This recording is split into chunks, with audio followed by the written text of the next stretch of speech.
Мен біздің қонақларыбыз белән таныштырып китәм. Фәнзилә Хаким кызы Җәүһәрова, Республика традицион мәдәниятне үстерү үзәге җитәкчесе. Ләйсән Фуат кызы Нурлыева, Актаныш муниципаль районы башкарма комитеты рәисенең социаль мәсьәләләр буенча урынбасары һәм Дамир Алмазулы Габдрахманов, Республика традицион мәдәниятне үстерү үзәге фәнни хезмәткәре, гармончы, Бөтен Россия һәм халыкара инструменталь конкурслар лауреаты. Безнең матбугат конференциясын башлап җибәрер алдыннан мин Дамирга сүз бирер идем. Ул безгә берничә көй уйнап үтә. Рәхмәт итегез.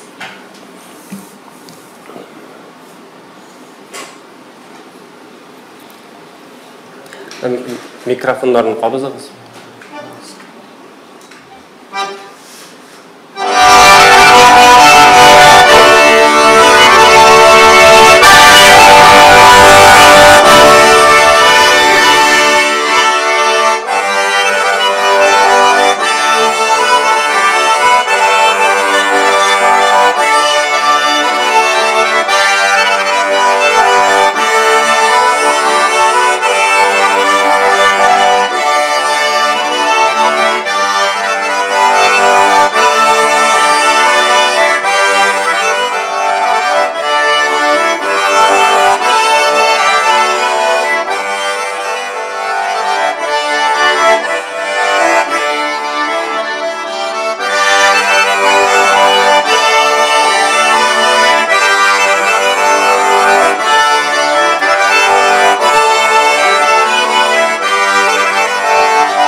Рәхмәт. Сораубыз Ләйсән Фуатовнага. Актаныш гармоннары дип аталган менә ни өчен бу фестивальне сез оештырырга уйладыгыз һәм ни өчен ул шулай дип исемләнә? Шул хакта аңлатып китсәгез иде. Исәнмесез, хәерле көн. Барыгызга да чыннан да инде Актаныш гармоннары дип аталган фестивальне беренче тапкыр үзебезнең Актаныш районында башлап җибәрергә булдык. Моның өчен инде без үзебездә барлык мөмкинлекләр һәм шартлар тудырылган дип уйлыйбыз. Барыгызга да мәгълүм булганча, Актаныш районы инде ул саф татар районнарының берсе булып тора. Бездә бит инде 99% татар яши. Шулай ук без табигатьнең иң матур урынына урнашкан районнарның берсе дип атап китер идем. Безнең район аша бит инде Аксүн, Агыйдел, Кама елгалары ага һәм шушы елгалар белән бәйле бик күп җырлар иҗат ителгән бит инде безнең һәм бездә чын татар мөхите тудырылган дип әйтер идем. Бездә тел сакланып калылган, бездә гырыф-гадәтләр сакланып калылган һәм инде әлбәттә гармон моңнары безнең Актаныш районында саклап калынган дип әйтер идем.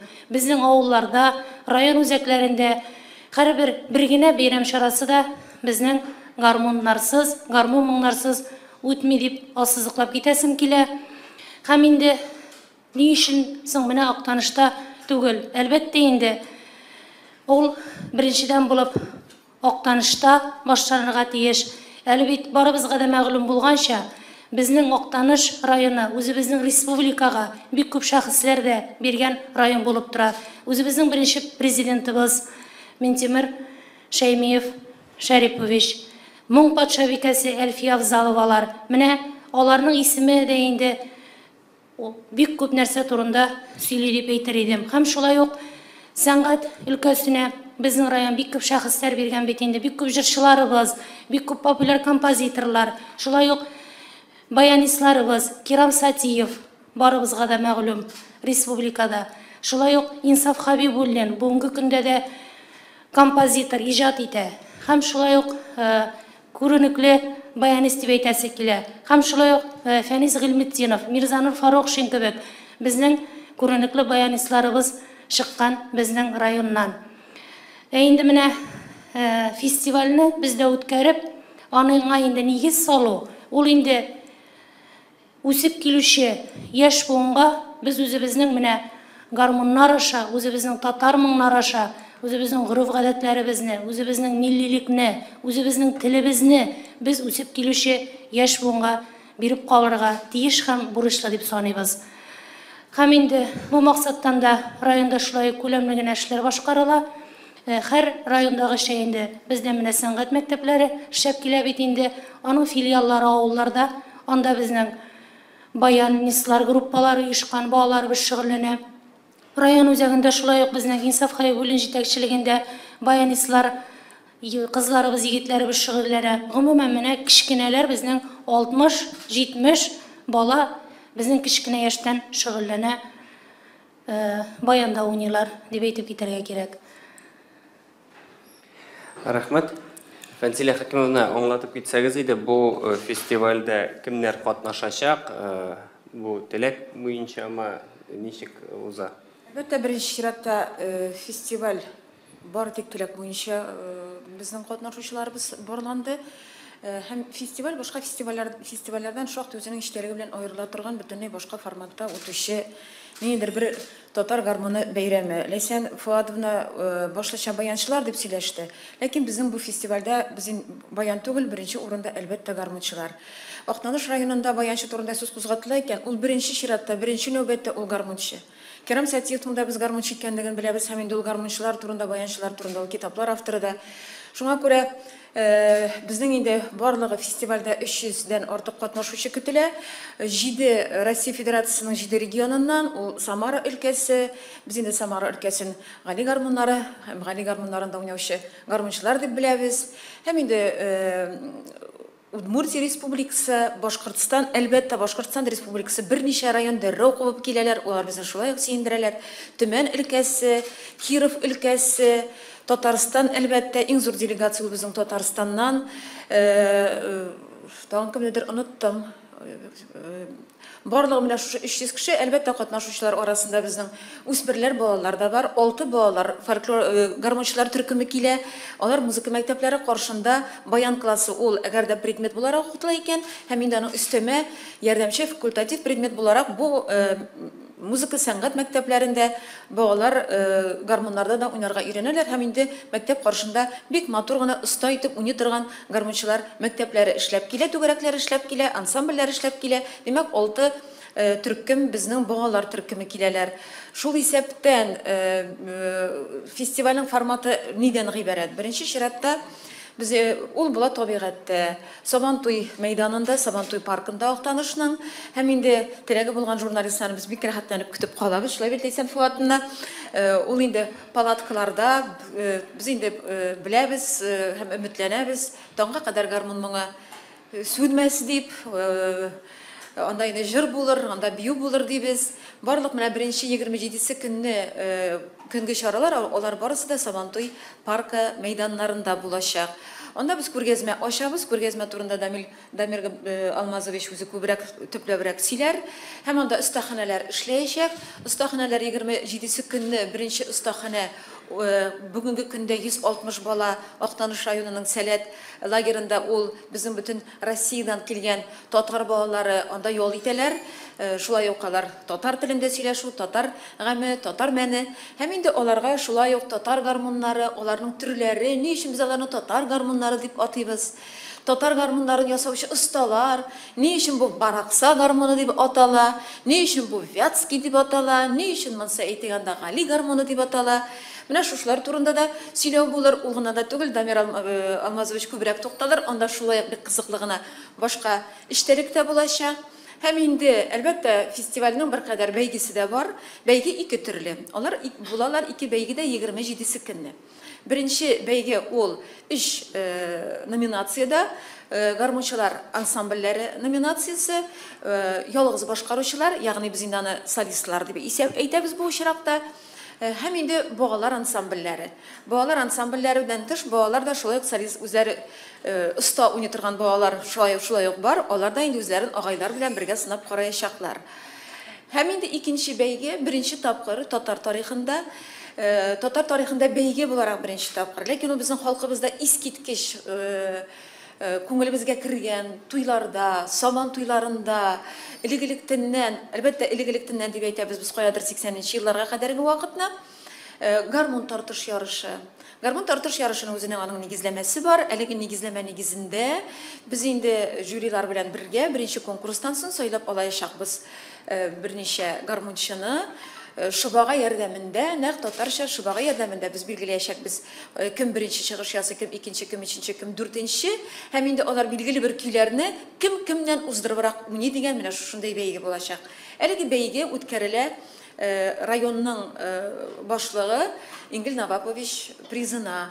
Һәм икенче көн, шуннан ул көнне инде безнең планлаштырабыз без парад дип. Парад инде безнең күренекле профессиональ гармончыларыбыз җитәкләп, һәм инде парадны йомгаклаячак Актаныш гармончылары. Бүгенге көндә каядыр 80гә якын гармончы булачак дип өметләнәбез Актаныштан. Һәм инде иң кызыгы парадны җитәкли үзенең гармоны белән Ингел Навапович Фаттахов.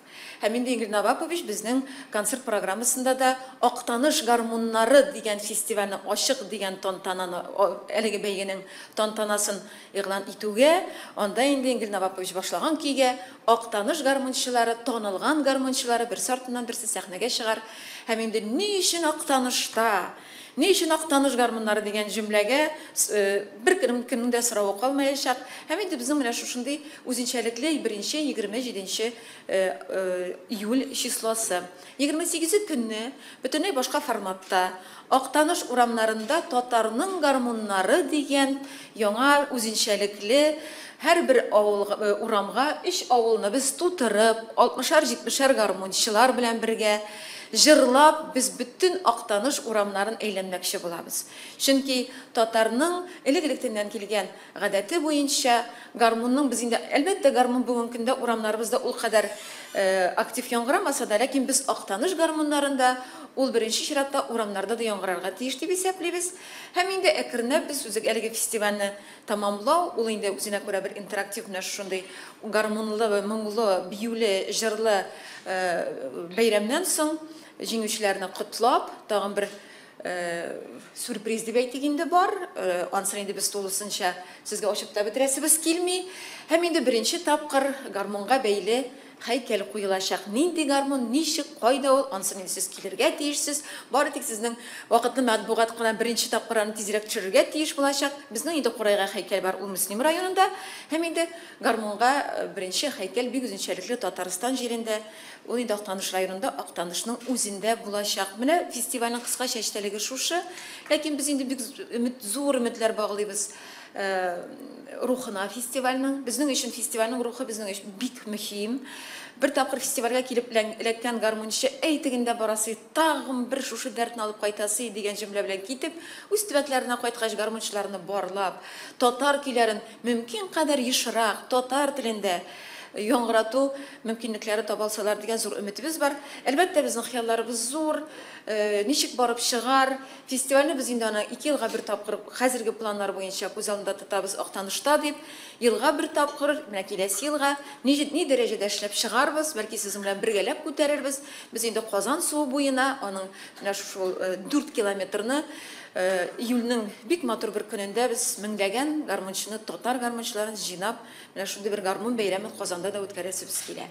Бу безнең хыяллар, ләкин якындагысы, беренчесе Актаныш гармоннары 27-28 июль көннәрендә агымдагы елның ул башланачак. Сезне барыгызны да бик зур өмет белән көтеп калабыз. Ни өчен дигәндә, чөнки тарих бар тик журналист күзлеге белән языла, журналист җөмләсе белән языла.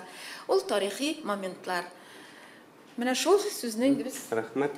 Дамир Алмазович, сүзне сезгә бирәс иде менә Фәнзилә Хәкимовна әйтте остаханәләр турында.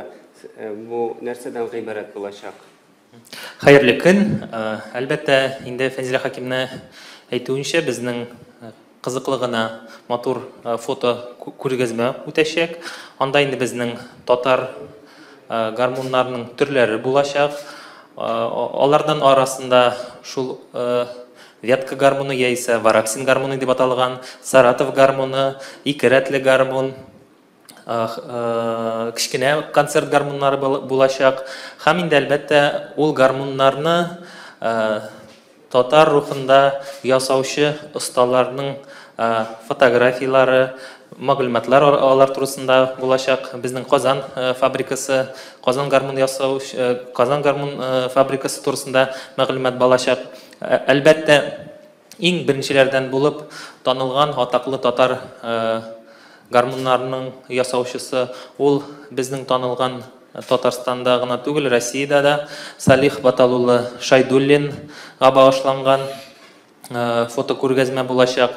Әлбәттә, шул ук Александр Сергеевич Голованов дигән оста, бик гармонны ясаучы остага багышланган фотокүргәзмә булачак. Һәм инде бүгенге көндә ул Татарстанда бердән-бер, Рәсәйдә дә бердән-бер, безнең Казаныбызда матур гына тальян гармоннарны ясаучы остабыз. Ул әлбәттә Айрат Зөфәр улы Харисов ясаган гармоннары булачак һәм аның остазы Җидияр Мөхәйяров тарафыннан эшләнгән гармоннар булачак. Сез үзегез анда килеп ул гармоннар белән, ул фотокүргәзмәләр белән матур гына таныша аласыз. Һәм әлбәттә килгән кунакларга, балаларга гармон төрләрен күрсәтеп, аларның тышкы ягыннан, ички ягыннан, менә үземдә дә кичкенә вакытта шундый кызыксыну бар. Менә гармонны уйныйлар да, гармонның нәрсә эчендә нәрсә барлыгы икәнлеген һәр вакыт сүтеп карыйсылар киләдер. Һәм әлбәттә без балаларга гармонның эшен күрсәтеп, гармонны ничә өлештән торганын күрсәтербез. Гармонны ничек ясыйлар? Ул әлбәттә иң зур һөнәр, гармон ясау һөнәре. Biz балаларга күрсәтербез, өйрәтербез, гармонда уйнарга берничә төр гармонда әлбәттә. Һәм инде менә шулай итеп балалар һәм килгән кунаклар шул фотокүргәзмә белән һәм безнең гармон ясаучы осталарыбызга багышланган фотокүргәзмәләр белән танышып китә алалар. Бер нәрсә әйтмәкче булам. Безнең менә бу остаханәләр, безнең профессиональ гармончыларның остаханәләре дә шулай эшләячәк. Без инде зур өмет белән көтеп торабыз. Рәшит абый Мустафин үзенең гармоннары белән килеп, ул остаханәдә эшләр дигән өметтә торабыз. Һәм инде катнаша Айнур Муратов, катнаша әлбәттә Кирам абый Сатиев, ул инде актаныш җирлегеннән үзе. Шуңа күрә профессиональ гармончылар белән үзешчән гармончылар дигән менә без бу чикне бер кадәр аермакчы булабыз, кушмакчы булабыз. Гармончы инде ул гармончы. Татар халкы тиккә генә әйтми бит, гармонның көе гармончының күңелендә дип. Шуңа күрә безгә менә бу күңелләре бер булган, гармонга мәхәббәтләре шул кадәр булып, дөнья гомер итешләрен, көн итешләрен, яшәү мөмкинлекләрен гармон белән бәйләгән безнең профессиональ гармончыларыбыз белән бергә аралашып, шунда біз бүтініміз дә гармончы дигән менә шундай бер рухны бирмәкче булабыз һәм инде өметләнәбез. Безнең әлеге күргәзмә ул 17 плакаттан тора. Ул беренче чиратта Сәләт Боғлар лагерында урнашып калачак. Аннан соң ул инде уку елы башлауга Актаныш музыка һәм сәнгать мәктәпләрендә булачак. Шуннан соң без инде өметләнәбез. Әлеге күргәзмә сәяхәт кылачак башка районнарда, татар районнарына шушы үзенең иштәлеге белән. Ни өчен татар районнары дип әйтәбез? Без махсус әлеге күргәзмәне бары тик татар телендә генә эшләдек. Әлбәттә, аның кыенлыклары булды. Кыенлыклар дигән вакытта теге яисә бу терминны, гармонның әйтгәндә төзелешенә мөнәсәбәтле, структурасына мөнәсәбәтле терминнарны без инде мөмкин кадәр татар теленә аңлашыла торган үзебезнең әдәби телебезгә тәрҗемә итәргә һәм дөрес итеп аңлатырга мөмкинлек таптык. Шуңа күрә фестиваль башланды да шуның белән бетте дигән җөмләне әйтә алмыйбыз. Ул ел әйләнәсендә Актаныш гармуннары дигән сүз белән менә шушындый гаҗәп үзенчәлекле сәяхәтне дәвам итәчәк республика күләмендә. Рәхмәт. Сорауларга күчәбез. Беренче сорау Татар-Информ. Рәхмәт. Татар-Информ Зиләмә Бәрәкшина. Менә белгәнебезчә 30 августта тиздән инде Уйнагыз гармуннар дигән фестиваль узачак. Шулай ук менә исегезгә төшерәсем килә татар моңы, халык моңнары дигән конкурслар да бар. Әйбит. Актаныш гармуннары бөтен Россия фестивале менә бу конкурсларга альтернатива булып торамы, яисә конкурентмы? Бу сорауны мин көттем. Әле кичә генә шушы сорауга инде үзебезнең коллегаларга җаваплар бирдем. Бердән аңлатып китәргә тиеш булабыз. Уйнагыз гармуннар бәйрәме, без аны бәйрәм дип үткәрәбез. Ул халык иҗаты бәйрәме. Ягъни без монда мари гармунчыларын, удмурт гармунчыларын, рус гармунчыларын, ансамбльләрен, шул исәптән татар гармунчыларын да чакырабыз. Ул гына түгел, әлеге фестивальдә, концертта, бәйрәмдә, ул безнең аны шушы 30 август республика көне бәйрәмнәре кысасында үткәрәбез. Анда татарча җырда, рус җырында, татар биюдә, рус биюдә, мари биюдә, алар барысы да менә шуңа күрә Уйнагыз гармуннар исеме астында без халык иҗаты бәйрәме үткәрәбез. Икенче мәсьәлә, татар моңына без альтернатива да түгел, һәм без конкурент та түгел. Татар моңы фестиваленең төп максатларының берсе сәләтле яшьләрне барлау һәм сәләтле яшьләрне профессиональ сәхнәгә бер кадәр сукмак ярып җибәрү. Анда бик көчле жюри бердән, икенчедән сез инде беләсез, татар моңында ниндидер лауреат исеме алган яшьләр, алар инде мәгълүм тормышларына әлеге дә баягы теге бәхетле билетны алалар һәм инде алар күренелгән, танылган җырчылар, танылган артистлар буларак, алар безнең менә шушы профессиональ сәхнәбездә бик матур гына күренә башлыйлар. Без бу очракта, әлбәттә, безнең конкурс бар. Без конкурсны максат итеп куймыйбыз. Көй тартышны да без максат итеп куймыйбыз. Чөнки бездә, менә әйткәнебезчә, анда татар моңы ул яшьләр, ә монда без син 8 яшьтә, син 7 яшьтә син гармун инде күңелеңә гармун җене кергән икән. Татар кеше шулай бит, аңа бит гармун җене кагылган ди. Ул җин синдә бар икән, син инде гармунчы. Син менә шушы 80 яшьлек, 70 яшьлек шушы агайлар белән бер рәттән син алар белән парадта узарга мөмкинлегең бар. Син үзеңнең гомер юлдашың буларак, син әллә кем булырсың. Син экономист булырсың, бәлки син район башлыгы булырсың. Бәлки син министр булырсың. Безнең курайларда уйный торган министрыбыз инде бар. Без аны беләбез. Бүгенге көндә экономика, икътисад министры. Без андый министрларны шул кадәр зур өмет белән күзәтәбез. Ул гына да түгел, киләсе елларга Ингел Новапович янына тагын берничә район башлыгы гармунын күтәреп басыр дигән өметтә торабыз. Безнең өчен төп максат гармун җене ни кадәр күбрәк, шуның кадәр халкыбызга керсен иде. Гармунда уйнау синең татарлыгыңны күрсәтә торган тагын бер бик матур гына күрсәткеч дигән җөмлә.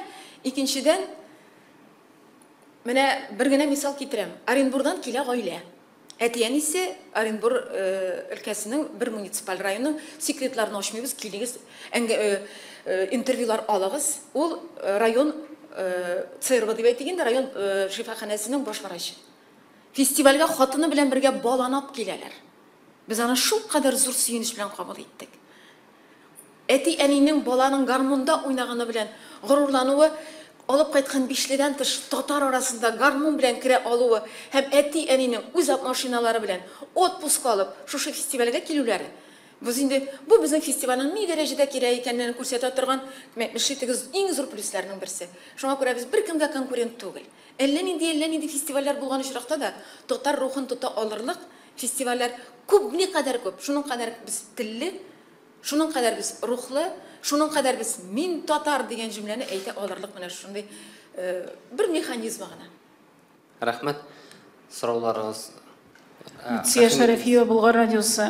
Менә Уйнагыз гармуннар да бар, менә Актаныш гармуннары да бар. Шул ук татар моңнары да дип сөйлибез әйбәт. Ни өчен бүгенге көндә безнең авылларда, районнарда гармун популяр түгел? Сабан туйларында бүген без бик сирәк җирдә генә гармун ишетәбез. Актаныш гармуннары дигән фестивальнең Актанышта уздырылуы бик яхшы. Сүз дә юк. Актанышлар аны менә дигән итеп башкарып та чыгар. Менә аларда Әлфия Абзаловага багышланган конкурста бара бит инде.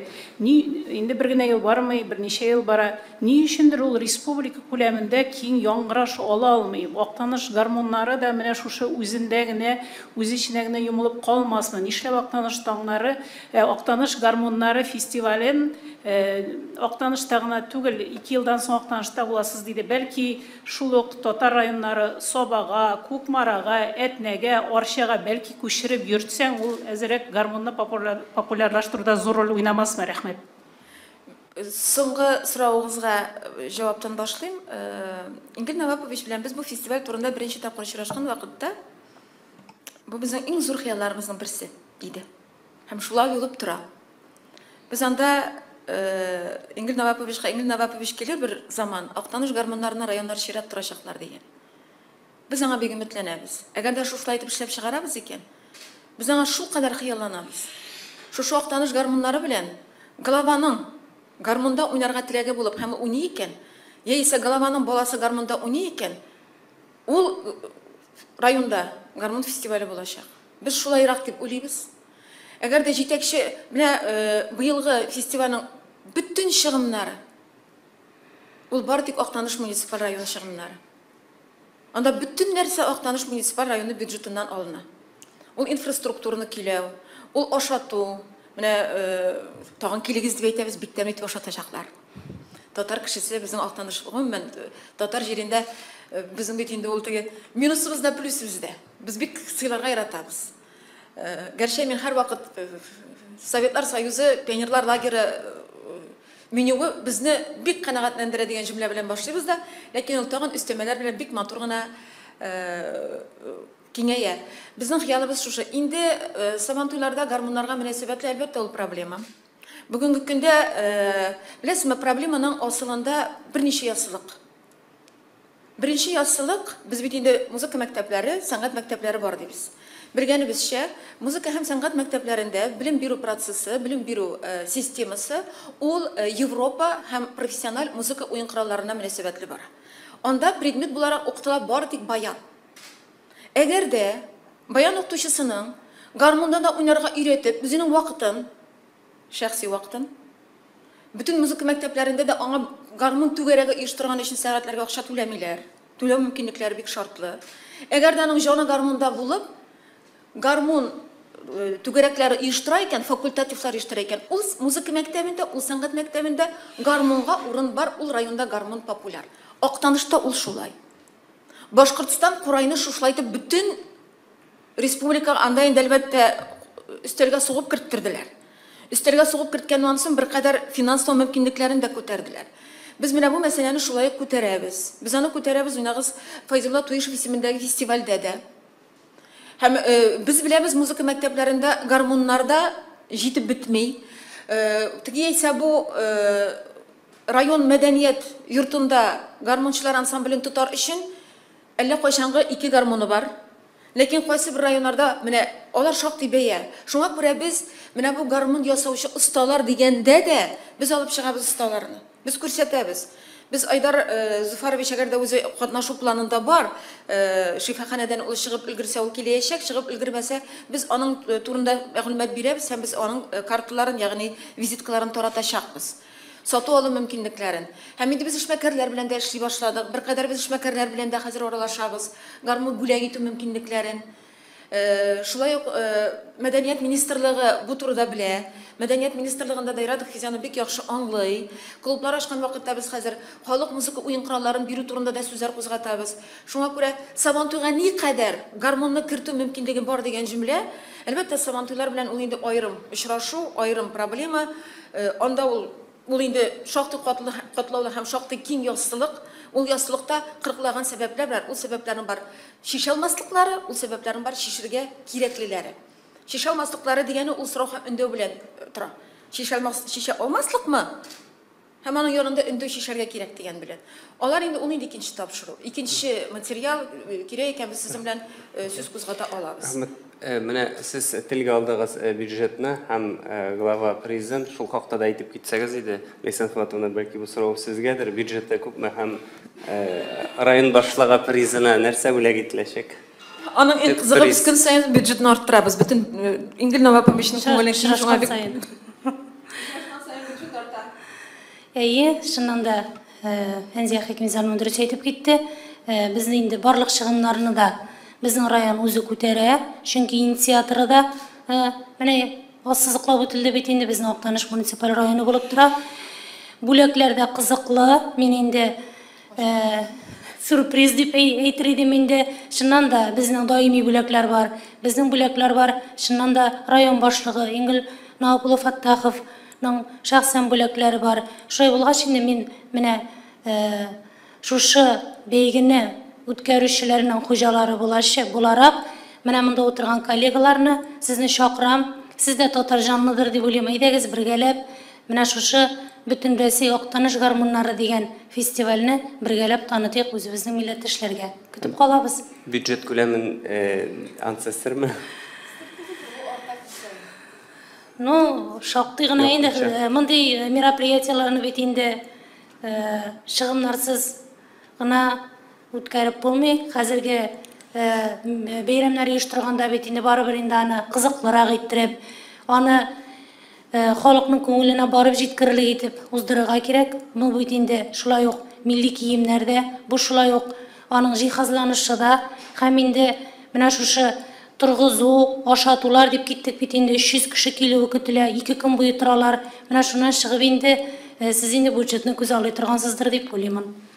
Һәм ул гына да түгел, килгән мәсәлән әйтгәндә Актаныштан яисә башка кемнәрдер тагын киләләр икән, анда бер кадәр инде бушка кыймак белән чәй ичү, алар да күз алдында тотыла. Шуңа күрә әйтәбез, без 2 көннең берендә сөйләшеп торабыз һәм көн саен бюджетка нидер корректировкалар кертелә.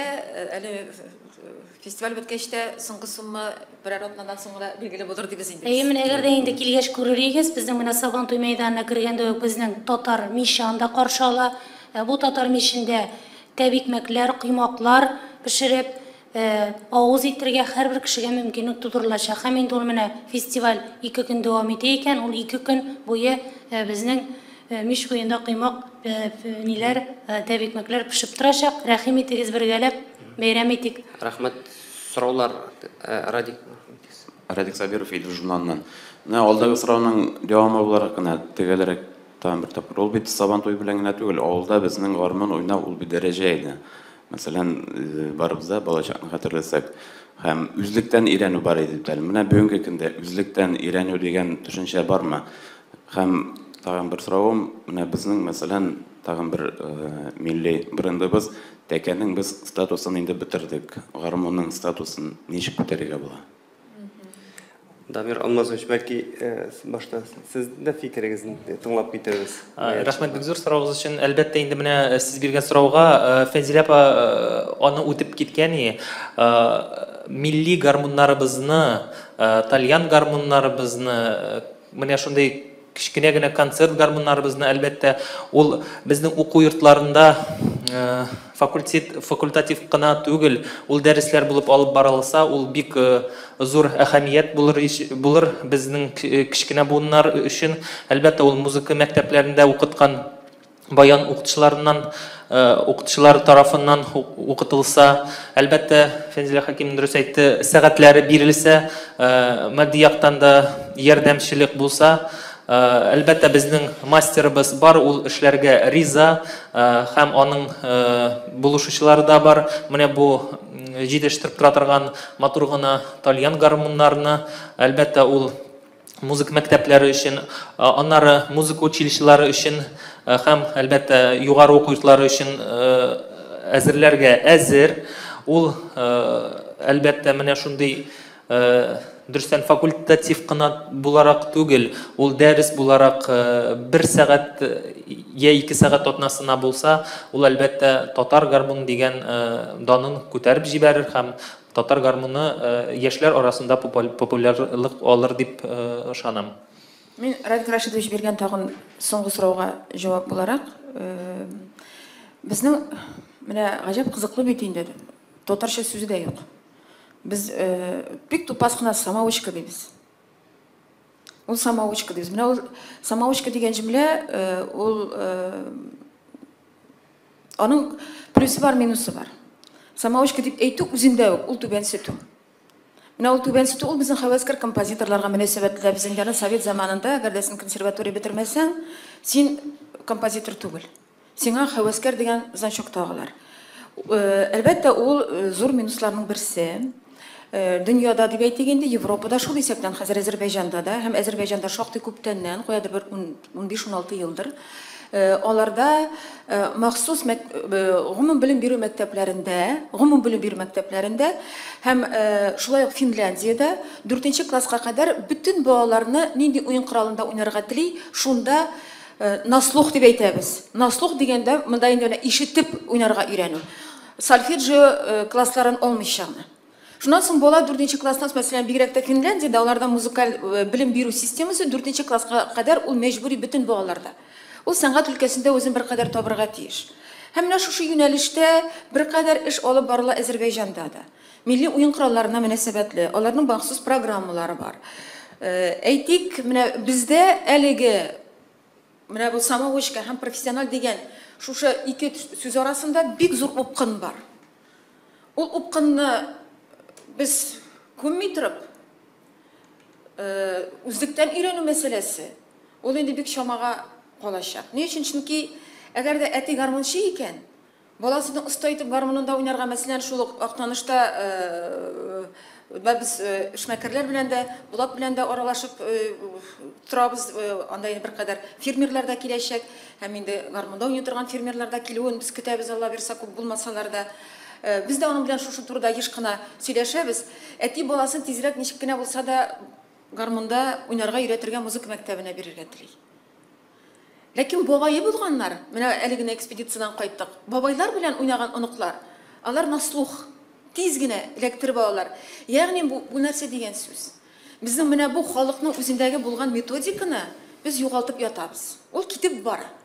Ул китә икән, димәк без bütün баланың да музыка мәктәбендә белем алырга мөмкинлеге юк. Ул финансиягә гына түгел, ата-ананың ул баланы йөртергә вакыты юк 99%.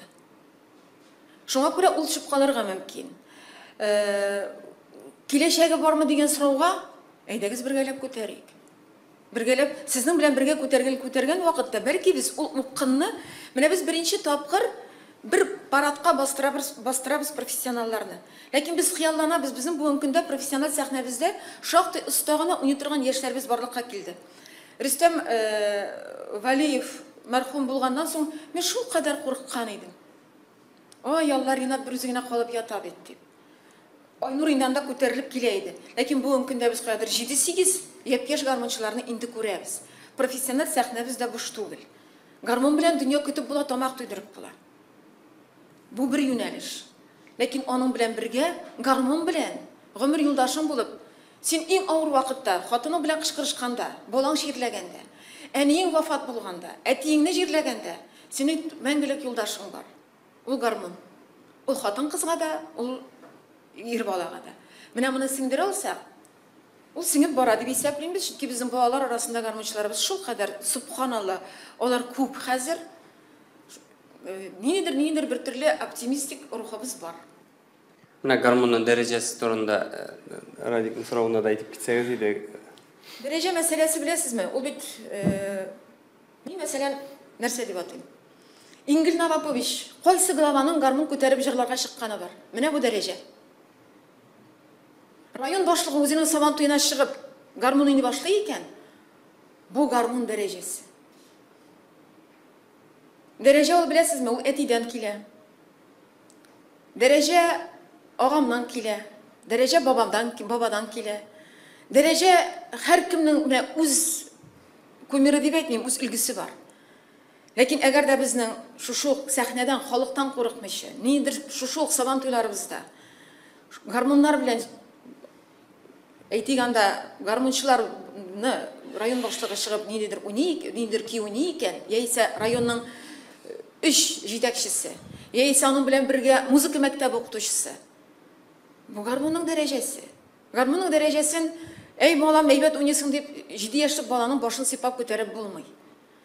Әгәр дә без нинди булса зур фестивальләрдә менә дигән концертный гармон бүләк итәбез икән, шушы татар моңында. Бу да шулай ук дәрәҗә. Беләсезме, ул бер системалы эш. Аның турында уйларга кирәк, аның ниндидер механизмнарын күрә белергә кирәк. Әйткәнемчә, менә бу упкыннар, самоучка һәм профессионал дигән упкыннар, ул самоучка бит дип куялар да. Теге гармончының бүтән сәхнәгә менәсе киләме икән? Халык бит тиккә генә халыкта мәкалдә бар бит.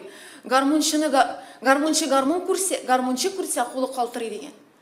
Әле синең башыңа әйбәтләп сугалар икән самоучка дип. Шуңа күрә без ки тартышны безнең хыялыбыз бар иде. Бу юлы да ки тартышка профессионал гармончы һәм аның янына үзешчәне 100% иманым камил. Үзешчән профессиональны җыгачак. Профессионал билгеле бер ки уйный. Менә әлеге дә баягы үзешчән яратмаган сүзләренең берсе. Ул күңеле нинди кигә ята шуны уйный. Ул аны кичә менә булай итеп уйнады. Бүген радиодан шу шабзының сүзен уйнаганын тыңлады. Менә ул аны бүген уйный. Күңеле кайсы мизгелдә ничек тирбәлә, үзешчән шулай тирбәли. Ә профессионал 99% булмаса да, каядыр 50% ул шабашкыда. Ул шушында дөньясын көтәргә тиеш. Алар арасында бизмәннәр бик күп төрле. Җавап шушы. Рәхмәт. Сораулар бармы син? Рәхмәт итегез. Күптән түгел пресс-конференцияда Салават Фәтхетдинов хатын-кызларның баянчы була алмау турында әйтте. Сезнеңчә хатын-кыз баянчы була аламы? Һәм Татарстанда дип әйтегәндә хатын-кыз баянчылар бармы? Рукия апа Ибрагимова турында әгәр без әйтәбез икән, Салават абыйга без инде җавап бирдек. Икенчедән, Әстерхан төбәгендә шулай ук татарлар, аларда саз хатын-кыз музыка уйнкырады. Аларның уйнауларын күреп шаклар катасын. Һәм анда әгәр дә инде игътибар белән укысагыз дип әйтә алмыйм, укый алмыйсыздыр гарәп графикасында. Галимҗан Ибраһимовның томнарында Идел журналында басылган мәкаләләре бар. Ул Әстерханлы татары кызында өйләнгән, аның хатыны Әстерхан ягыннан. Ул шунда туйларны күреп Әстерхан татарларының кызларының бу бит әле 1910, 12, 13, 14 елларда, 14 елда Идел газетасы басылудан туктый. Шушы елларданың 5-6 мәкаләсе бар, зур мәкаләләре бар. Һәм ул анда Әстерхан татары кызларының авыл урамнарыннан сазда, алар саз дип атыйлар гармунны, Саратов гармунын, каңгыраулыны, сазда уйнап урам әйләнүләрен. Һәм алар шикелле бер генә егетнең дә Казанда алай уйнаган бер егетнең дә ишеткәнем юк дигән җөмләсе шулай ук Салават абый Фәтхетдиновка җаваптыр. Дамир Алмазович, сез дә әйтсәгез иде, мен хатын-кыз гармончы була аламы? Баянчы була аламы? Бәлкем Салават абый нәрсә дип әйтәсе килгәндер, авыр инструмент кына түгел, ул авыр һөнәр буларак күп кенә фәнни хезмәткәрләр язуларында гармончының һөнәре, ул шахтер яисә урман кисүче белән чагыштырыла. Шуң хәтле ул гадәти үзебезгә гадәти булган әйбер кебегрәк булса да, ул дөрестән дә бик авыр хезмәттә, һөнәрдә. Шуңа күрә ул бәлкем дә җәлләп әйткән булгандыр, ул хатын-кызның һөнәре түгелдер дип. Бүгенге көндә безнең өлкән буын гармончыларны әйдәп баручы Флёр Хөрмәтовыбыз бар. Матур гына ничек җиңел генә аның көйләрен тыңласаң да җиңел көйләре, рәхәт, тыңларга да рәхәт. Гел аларга биеп торасылар килә, җырлап торасылар килә.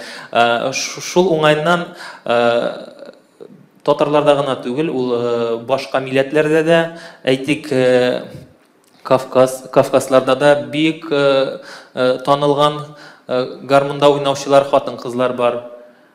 Әйе, шуңа күрә шул җавапка, шул сорауга җавабыбыз шул булыр.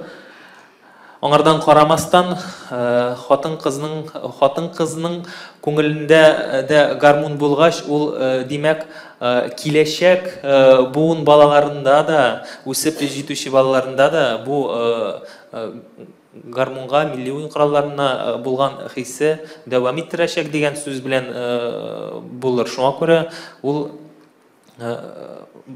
я хатын-кызда, я иратта дип тарту дөрестә түгелдер дип уйлыйбыз. Шуңа күрә күбрәк әлбәттә инде иратлар уйнаган булган. Аны һич тә инкар итеп булмый. Ну, хатын күңелендә булгач инде, ул әлбәттә инде біз бердәмлеген аңлата, бүлү яклары шикленмәгән инде менә монда. Рахмат. Тагын Менә күптән түгел бер интервьюда Удмуртияның Танок дәүләт ансамбле музыкаль бүлеге җитәкчесе Айрат Шафыйков үзенең интервьюсында әйткән иде, Татарстанда гармон буенча махсус белем бирә торган уку йортлары юк дип. Татарстанда моны булдырып булыр идеме? Ничек уйлыйсыз? Инде бу да сорауга җавап биргән идек. Ул әлбәттә бу безнең тарафтан гына эшләнә торган сорау түгел. Бу дәүләт тарафыннан эшләнә торган эш, әлбәттә бердәм бер системага китерә алсак, Фәнзилә апа әйтмешли, ул дөрестән дә бер механизм булып, менә бу актаныш гармоннары дигән бер кичкенә генә механизмның бер түре булып әйләнеп китсә, ул бәлкем дә үзенә менә бу уку йортларында да урын табылыр дип өметләнәбез. Сорауыгызга җавабым шулдыр инде. Өстәп кенә нәрсә әйтмәкче булам. Без әгәр дә махсус профессиональ гармонга мөнәсәбәтле профессиональ белем бирү турында сүз кузгатабыз икән, профессиональ белем бирү гармон өлкәсендә генә булмасын, теге исәбе музыка уен кораллары мөнәсәбәтле безнең ике оешмабыз, ну, белем бирү учреждениесе бар. Берсе Казан консерваториясе, икенчесе Мәдәният институты. Әгәр дә без Казакстан белән чагыштырабыз икән, аларның консерваторияларында, Алматада да, хәзер Астанада да дип әйтик инде, аларда думбра факультеты бар. Һәм ул думбра минем факультетта булганым бар. Ул инде халык уен кораллары факультетында, һәм инде анда думбрага бүгенге көндә шулкадәр зур бюджет урыннары бирелә, һәм инде килергә теләүчеләр дә бик күп. Һәм алар думбраны дөньяга чыгарып, алар мәсәлән бүгенге көндә казахлар әлбәттә бик яхшы пианистлар бирүне күз алдында тоталар, ләкин алар һәрвакыт әйтәләр, казах Англиягә бара икән, казах буларак кызыклы. Аның менә дигән думбрачысы булырга тиеш. Һәм аларның инде ул имтиханнарында алар классик Европа музыкасын ике кыллы музыка уен коралында, мәсәлән, минем үземнең ишетеп шаккаттым экзаменга әзерлек вакытында гына бер студент уйнап утыра полет шмеля думбрада. Һәм инде әлбәттә казах классик музыкасын, казах милли классик музыкасы, Курмангази икеләрен һәм башка Латиф Хамиди икеләре дип әйтик инде бу очракта, ул аларның менә шушындый системага, белем бирү системасына утыртылган программалары белән, шулай ук ул инде сәгатьләре белән утыртылган мәсьәләләрнең берсе. Инде гармон дип әйтәбез икән, бүгенге көндә безнең Казан консерваториясе шул исәптән музыка мәктәпләре башлангыч, профессиональ белем бирү системасына оештырылган сәнгать мәктәпләре, түгел музыка мәктәпләре, анда төп совет заманынан бирле килә торган төп инструмент ул Европа классик музыка инструментлары. Бүгенге көндә без Европа, без Россия Федерациясендә уку программалары дәүләт стандартлары нигезендә федераль стандартларга утыртылган. Федераль стандарт безгә гармон факультетын ачуны мөмкинлекне бирмәс ди. Әгәр дә бәлки бирергә мөмкин, белмим нинди шартларда. Ләкин шушы музыка баян янында факультатив региональ компания дигән мөмкинлекне әле беркемнең дә ФГОСтан алып атканы юк. Югары белем бирү системасында да анда гармонны кертеп була. Аның өчен гармончыны әзерлибез, укая бара дигән тагын шушындый сорау бар. Беләсезме, менә бөтен нәрсәнең менә шушы балансы кирәк. Ләкин без өметләнәбез, хыялланабыз. Татарның бүгенге көндә әгәр дә Казакстан нинди булса бер фестивальгә татарны чакыра икән, нинди инструментлар чакыра дип уйлыйсыз? Аларга гармончы кирәк.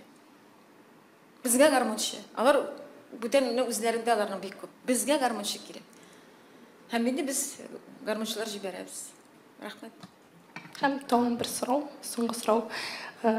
Баянчыларга рәсми эш урыннары бармы? Алар яки тамада гына булып йөри аламы? Ничек менә бу мәсьәлә? Тамада булып йөри алалар бик әйбәт инде. Алар кая урнаша аласың? Рәсми эш урыннары.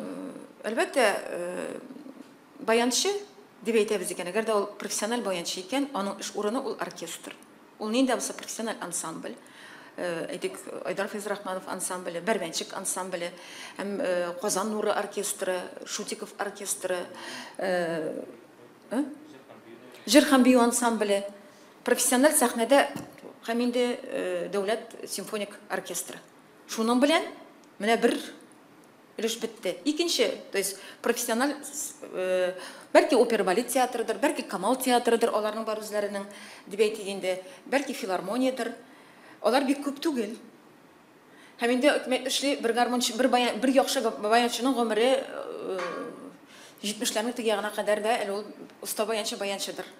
Икенче яссылык район мәдәният йортлары. Өченче яссылык сәнгать мәктәпләре, музыка мәктәпләре. Дүртенче яссылык татарча әйтсәк, если повезет, штаты булса, авыл мәдәният йортлары. Авыл клублары түгел, авыл клубларында андый штат юк. Аларда бар музыкальный руководитель дигән. Менә бүтән яссылык профессиональ сәхнәдә бүтән яссылык юк. Һәм кала әлбәттә бик оста баянчы. Ни теге исә бу җырчының баянчысы. Беләсез бит инде аларны? Алар безнең бармак бүкләрлек кенә, шушына уланың баянчысы, гомерлек баянчысы, Салаватыкында беләсез, башкаларныкында беләсез. Һәм китә яшь җырчыларга баянчылар кирәк түгел. Ул мәшәкать, аңа акча түлисе, аларның аны тотарлык акчалары юк. Алар шуңа күрә плюс минусовка яздыралар баянчылар белән. Һәм инде кала сез әйткән тамада янында йөри торган баянчылар. Баянчы үзе бик кем эшли. Повезет, әгәр дә ул тамада үзе баянчы, үзе җырчы булса. Ләкин бүгенге көндә мин яхшы баянчылар ачы торалар дип исәпләмим. Алар ачы тормыйлар. Субханалла. Бүгенге көндә татар көенә барыбер татарча уйнала торганга, яисә урысча уйнала торганнарга ихтыяҗ бик зур. Рәхмәт. Сорауларыгыз булмаса, без матбугат конференциясын тәмамлыйбыз. Рәхмәт сезгә. Сезгә рәхмәт.